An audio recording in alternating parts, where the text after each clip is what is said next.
Praise the Lord. இன்றைய வாக்குத்தத்த வசனம் நீதிமொழிகள் 10ஆம் அதிகாரம் 22ஆம் வசனம். கர்த்தரின் ஆசீர்வாதமே ஐஸ்வர்யத்தை தரும், அதனோடே அவர் வேதனையை கூட்டார். கிறிஸ்துவுக்குள் அன்பானவர்களே, சேனைகளின் கர்த்தராகிய இயேசு கிறிஸ்துவின் ஆசீர்வாதம் மட்டுமே நம் அனைவருக்கும் செல்வத்தை தரும்.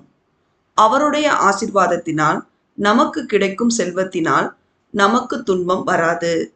நாம் அனைவரும் அவரின் பிரியமான பிள்ளைகளாய் அவருக்கு பயப்படும் பயத்தோடு இருந்து, அவருடைய வார்த்தைக்கு கீழ்ப்படிந்து, அவருடைய கற்பனைகளையும் கட்டளைகளையும் நியாயங்களையும் உத்தமமாய் கைக்கொண்டு அவர் நடத்துகின்ற வழியிலே நடப்போமானால், அவர் நம்மை எல்லாவற்றிலும் ஆசீர்வாதமாக வைப்பார்.